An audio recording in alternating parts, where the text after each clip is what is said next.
Welcome back to Content Warning News, and thank you for tuning in. It is May 30th, 1913, on what appears to be a bright and sunny day.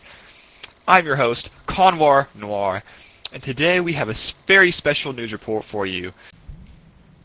Reporting live from the Theatre des Champs-Élysées, where on May 29th, 1913, chaos struck. And look around at this beautiful building we have. Alright, it was a Thursday night, the opening night of Le Sac du Printemps at this theater here, des Champs-Élysées. Unfortunately for most people in attendance, the performance is not the only thing this date is remembered for. Today we have with us 3 people who witnessed this event, and while they all seem to disagree on quite a few details of that night, they all seem to agree on one thing. The night of May 29th, 1913 is one for the history books. Our first guest, straight from the crowd, Pepe Le Pew, will join us back in the studio. Our first guest, straight from the crowd, please welcome Pepe Le Pew, member of the audience last night. Thank you for joining us, Pepe. We are so excited to have you here with us to retell your account of last night. But first things first, what are your thoughts on the performance of The Rite of Spring? Last night's performance was an absolute abomination. I heard one critic called it a massacre des prix de dumps, and it was absolutely right.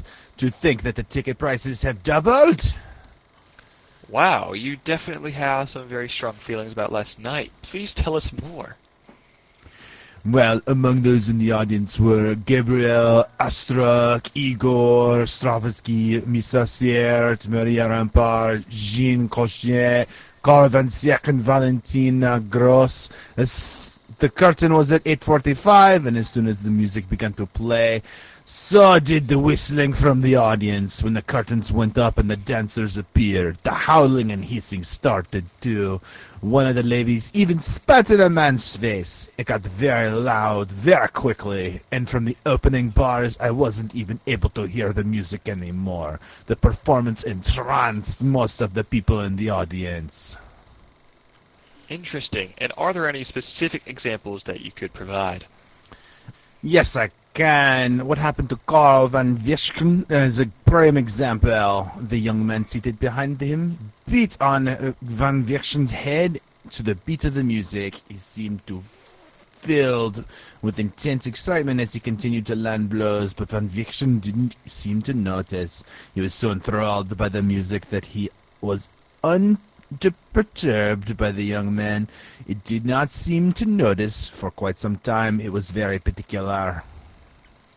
That really is quite strange. Thank you again, and we are moving on. Thank you, Pepe. Thank you. Joining us next is a performer from The Rite of Spring. Everyone welcome the dancer Arsène Lupin. Thank you for having me, Kanyo. I am so excited to be here with you. Yes, and I'm glad to have you. Getting details from one of the dancers is wonderful. Please explain last night from your perspective. It was such a wonderful experience. I love dancing and performing. Being in front of an audience like that was amazing. And the crowd. Oh, the crowd was quite something. It was exhilarating performing while so many people are overflowed with emotion. Seeing how my dance made them react made me very happy. That was beautiful. But did you realize that the audience's aggravation was directed towards the choreography? I was informed that it was like a slap in the face, a repeated joke made in poor taste, and I believe some felt offended. Well, not everybody felt that way. You see, Valentine Gross actually said that she found the ballet to be astoundingly beautiful, despite the chaos. She was still able to find the beauty of the performance that night. Last night, Frick. What we did, everyone on their own unique expression. Some found it beautiful, and others did not so much. But that's the wonderful thing about ballet. You get to touch the hearts of the audience and fill them with emotion, which we totally did, and never been more proud. I've never been more proud. Thank you for providing us with your account. I appreciate you lending us your time. Next! Alright, folks. Here we have our final interviewee. Please welcome bassoonist Pierre Despereaux onto our show. Hello. Well, perhaps you would like to share with us your experience of the May 29th riot. Do I have to? Well, yes, that's why you're here, aren't you? Okay. Well, I didn't really enjoy it too much. I started playing my opening notes, and the audience immediately started making noise, whistling, I believe. I was miserable. I worked so hard to get there and play the bassoon, just to be cheered up by those hooligans. All that noise and ruckus and fighting, that's all anyone talks about. Not the music or the dancing, the riot. Can I go now? Slow your roll there, Buckaroo. We're not finished just quite yet.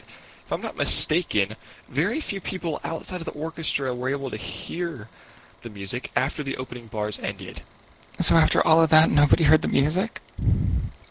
Well, the man who beat on Carl Van Vechten's head supposedly did it to the music, so at least he did. But since most people weren't able to hear the music, why don't you describe it to us? I play the opening piece on the bassoon. It begins very soft and slow before picking up the pace as more instruments join in.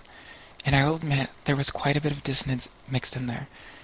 The shift from slow consonants to fast dissonance certainly was intended to create feelings of suspense and to spike emotion, but the way the audience reacted was unbelievable.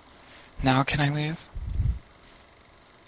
Of course. All that yapping really took up precious airtime. Peace, homie.